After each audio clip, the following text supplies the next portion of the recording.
हाँ जी, तो 12th में केमिकल काइनेटिक्स और पढ़ने जा रहे हैं, ठीक है।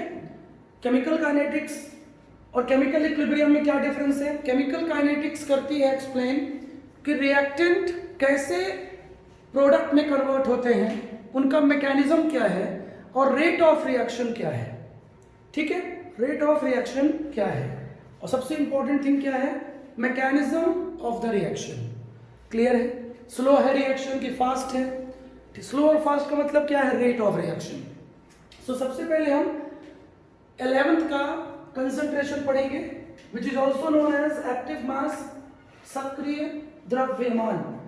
बट ये मास नहीं है, कंसंट्रेशन को ही बोला जाता है एक्टिव मास, ठीक है।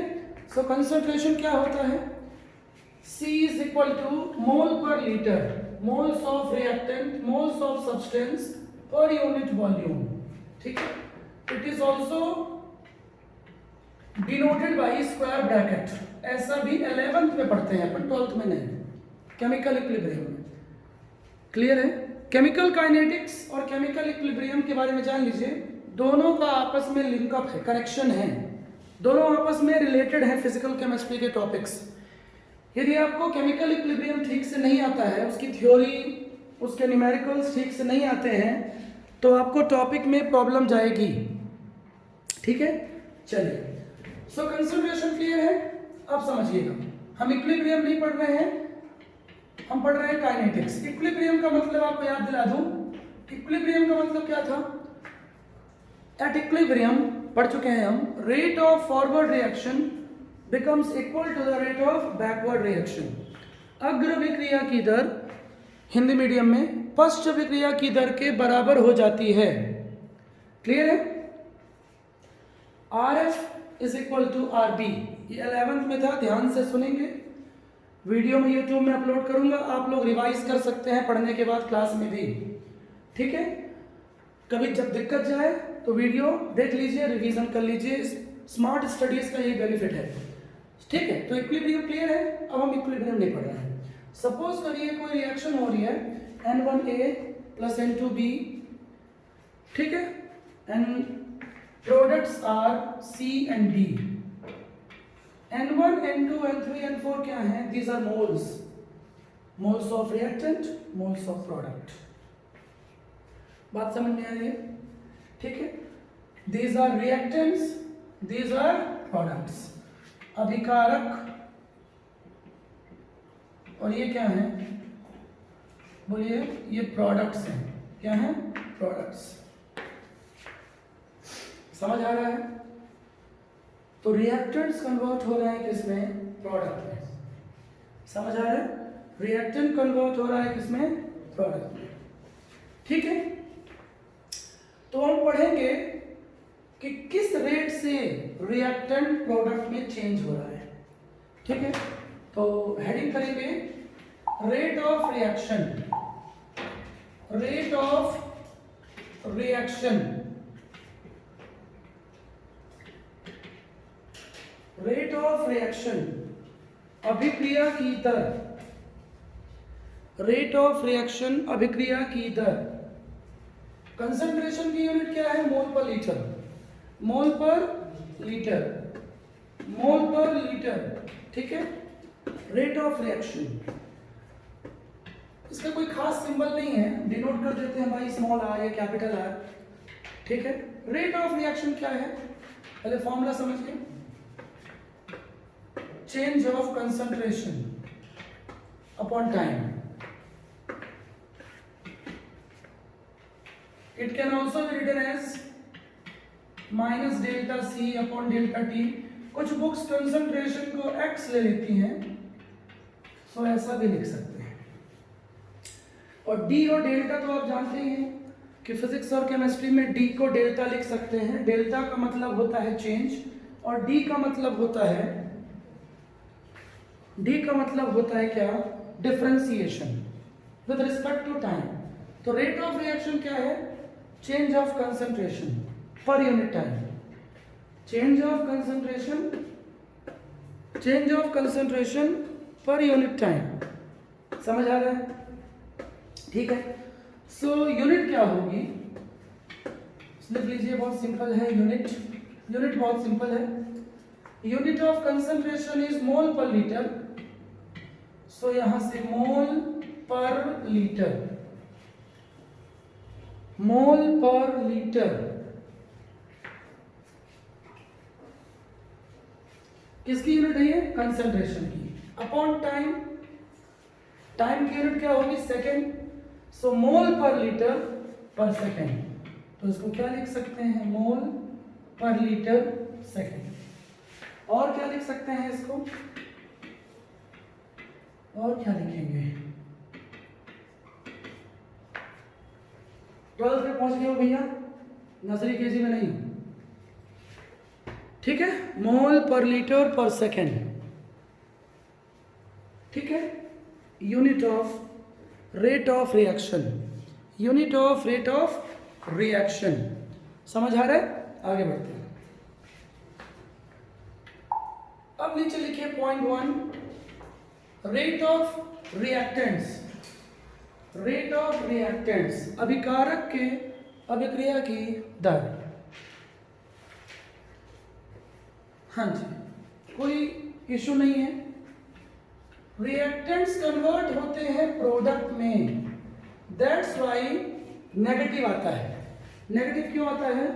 क्योंकि रिएक्टेंट्स का कंसंट्रेशन डिक्रीज होता है, रिएक्टेंट्स किसमें कन्वर्ट होते हैं? प्रोडक्ट्स में। समझ आ रहा है? ठीक है, ये तो जनरल फॉर्मूला है। नेगेटिव का मतलब समझ गए? कंसंट्रेशन ऑफ रिएक्टेंट डिक्रीजेस, अभिकारक की सांद्रता घट जाती है, इसलिए नेगेटिव साइन है। अभिकारक की सांद्रता घट जाती है, इसलिए नेगेटिव साइन है। अब समझिए, जो मैंने इक्वेशन कुछ देर पहले लिया हुआ है, N1A plus N2B is equal to N3C plus N4D, तो हमने कितने रिएक्टेंट लिए हैं? 2 रिएक्टेंट लिए हैं।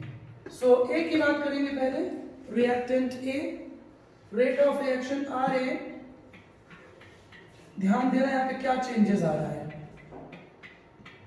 चेंजेस ये आया है, यदि आपके सामने इक्वेशन गिवन है जिसको स्टोकियोमेट्री बोलते हैं फिजिकल केमिस्ट्री में, स्टोकियोमेट्रिक इक्वेशन, किसी का 11 वीक है भैया, तो उसके लिए मैं जिम्मेदार नहीं हूँ। 11 के टॉपिक रेडी करिए, एक लिमिट तक ही टीचर रिपीट कर सकता है, ठीक है? So RA is equal to -1/N1 dA/dt। तो क्या सीखे आप? यदि कोई इक्वेशन गिवन है तो रेट के फॉर्मूले में अपॉन में आएगा 1/N1, 1/N2, 1/N3, 1/N4। Is that clear? ठीक है, तो नोट कर लीजिए। Similarly rate of B -1/2 dB/dt। A B क्या है? कंसंट्रेशन है। चाहे तो स्क्वायर ब्रैकेट भी लगा देती हैं बुक्स, स्क्वायर ब्रैकेट, बट ये कंपलसरी नहीं है। लगाना चाहिए स्क्वायर ब्रैकेट। स्क्वायर ब्रैकेट लगाने का मतलब क्या है? कंसंट्रेशन, ठीक है? समझ में आ रहा है? मजा भी आ रहा होगा? नहीं आ रहा है तो पैसा वापस नहीं होगा। अभी दिए नहीं हो पैसा, वापस कहां से होगा? ठीक है, हाँ। तो ये हो गया रेट ऑफ रिएक्टेंट्स। हमने 2 रिएक्टेंट लिए थे, ए और बी। आगे बढ़िए, number 2, rate of products, rate of products. चलिए, तो अब लिखिए रेट ऑफ प्रोडक्ट्स। हाँ, कंसेप्ट लिखिए, कंसंट्रेशन ऑफ प्रोडक्ट इंक्रीजेस। क्यों इंक्रीज होता है? क्योंकि रिएक्शन जब होती है तो रिएक्टेंट किस में कन्वर्ट होता है? प्रोडक्ट में कन्वर्ट होता है। कोरोना के टाइम पे, कोविड-19 के टाइम पे मैं बार बार सबको इन्फॉर्म कर रहा हूँ, हैंड वॉश करने की डालिए आदत और मास्क पूरा यूज करिए। टॉवेल भी यूज कर सकते हैं, मुंह बांध लीजिए, इसके बहुत सारे बेनिफिट्स भी हैं। घर वाले पहचान नहीं पाएंगे घूमोगे रोड में तो, ठीक है? आई बात समझ में? बहुत सारे बेनिफिट हैं इसके, इसका बिल्कुल स्टूडेंट को बहुत सारा बेनिफिट है। दुकान में पापा जी खड़े हैं, पापा जब पपलू बना के निकल लोगे, मास्क लगाए हो, पहचाने नहीं पाएंगे। पापा जी बोलेंगे मेरा बेटा है तो ऐसे ऐसे कर लेना, निकल लेना, पर नहीं, ठीक है। और 5 फुट 7 फुट के डिस्टेंस से बात करिए, आई बात समझ में? बार बार साबुन से हाथ धोते रहिए, ठीक करना है आपको। चलिए आगे बढ़िए। तो कंसंट्रेशन किसका इंक्रीज होता है? प्रोडक्ट का। इसलिए रेट ऑफ प्रोडक्ट में नेगेटिव साइन नहीं आएगा, सिर्फ इतना आएगा dc/dt, ठीक है। If the chemical equation is given, if the chemical equation is given, if the stoichiometric equation is given, then formula क्या बनेगा? मोल्स कहां आएगा?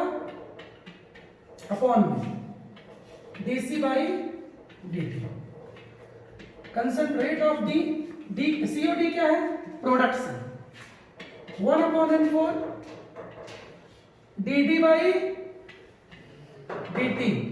COD क्या है? प्रोडक्ट्स है, COD क्या है? प्रोडक्ट्स है।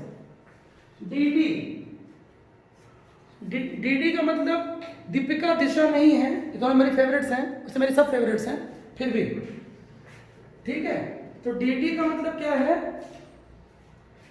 प्रोडक्ट डी, क्लियर है?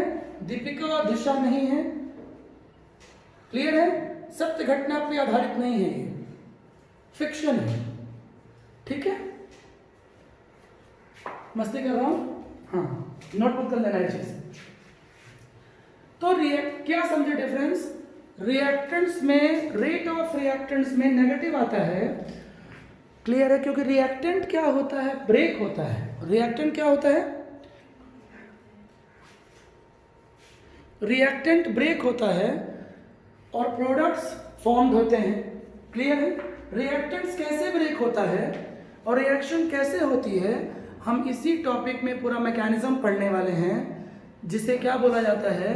काइनेटिक्स, केमिकल काइनेटिक्स, टॉपिक का नाम ही है, क्लियर? 12th की फिजिकल केमिस्ट्री का फेमस टॉपिक है ये, और बहुत ही इंटरेस्टिंग टॉपिक है। आपको कुछ भी रट्टा नहीं मारना है, चाहे वो जेई के लिए पढ़िए आप, चाहे आप बोर्ड के लिए पढ़िए। हाँ जी, तो खास बात क्या है? मोल्स अपॉन में आएंगे, ठीक है। एक एग्जांपल देख लीजिए, हाँ, सपोज करिए N2 + 3H2 = 2NH3। तो ये दोनों रिएक्टेंट्स है और ये प्रोडक्ट है। तो रेट ऑफ N2 क्या होगा? वहां 1 मोल है, 1/1 concentration of nitrogen upon dt। इसमें न्यूमेरिकल्स भी आते हैं, आगे कराएंगे अपन, ठीक है। लिख लीजिए DH2, ब्रैकेट लगा लीजिएगा। प्रोडक्ट कौन है? अमोनिया। प्रोडक्ट कौन है? अमोनिया। सो पॉजिटिव 1/2, समझ में आ गया है सबको, अपॉन dt। टाइम का भी नीचे यूज होगा, डिफरेंशिएशन नहीं होने वाला है यहाँ, समझ लीजिएगा। केमिस्ट्री में डिफरेंशिएशन और इंटीग्रेशन बहुत कम यूज होता है, केवल फिजिकल केमिस्ट्री का यही एक चैप्टर है 11th 12th में जेईई नीट में जिसमें डिफरेंशिएशन और इंटीग्रेशन यूज होता है। ये टॉपिक कई टीचर्स का भी वीक होता है, ठीक है, क्योंकि इसमें डिफरेंशिएशन इंटीग्रेशन यूज होगा। बाकी टॉपिक्स में केमिस्ट्री में कहीं नहीं आता। डिफरेंशिएशन इंटीग्रेशन या तो मैथ्स में है या थोड़ा बहुत फिजिक्स में है, क्लियर हो गया है? तो ये डी जो डिफरेंशिएशन है इसका कोई यूज नहीं है, रेयर यूज होगा ये। यहाँ पे हम डेल्टा ले सकते हैं, dt को सिर्फ t ले सकते हैं। ध्यान से बात को समझिएगा, तभी क्वेश्चंस बनेंगे। रट्टा मारोगे तो क्वेश्चंस नहीं बनेंगे। लोग थ्योरी पढ़ लेते हैं, क्वेश्चंस नहीं बनते हैं। क्लियर हो गया है ये? समझ आ गया है? बोलिए। तो ये हुआ केमिकल काइनेटिक्स का introduction, basics, concentration and rate of reaction. Clear है? अब सुनिएगा, न्यूमेरिकल्स में हम रिएक्टेंट्स और प्रोडक्ट्स के रेट को इक्वल कर सकते हैं काम पढ़ने पे। ध्यान दीजिएगा मैं क्या बोल रहा हूं, इन तीनों को आपस में इक्वल कर सकते हैं क्वेश्चंस में। कैसे क्वेश्चन आएंगे आगे कराऊंगा, बट क्वेश्चन ऐसे आएंगे, किसी एक का रेट या कंसंट्रेशन दिया रहेगा और दूसरे का निकालने को बोलेगा, तो जैसे इसकी बात करेगा और इसकी, तो इन दोनों का फॉर्मूला इक्वल कर दोगे, इन दोनों का फॉर्मूला, इसको और इसको। ये कंसेप्ट है यहाँ पे, समझ में आ रहा है? क्योंकि rate of reaction, reactants change होते हैं प्रोडक्ट में, जिस रेट से रिएक्टेंट ब्रेक होता है उसी रेट से प्रोडक्ट बनता है। Rate of dissociation of reactant, clear है, is equals to rate of formation of product. समझ में आया? तो आपस में इक्वल कर लिया जाता है, क्लियर है? हालांकि हम इक्विलिब्रियम नहीं पढ़ रहे हैं, तो अब इसके आगे पढ़ेंगे अपन molecularity and order of reaction, ठीक है? चलिए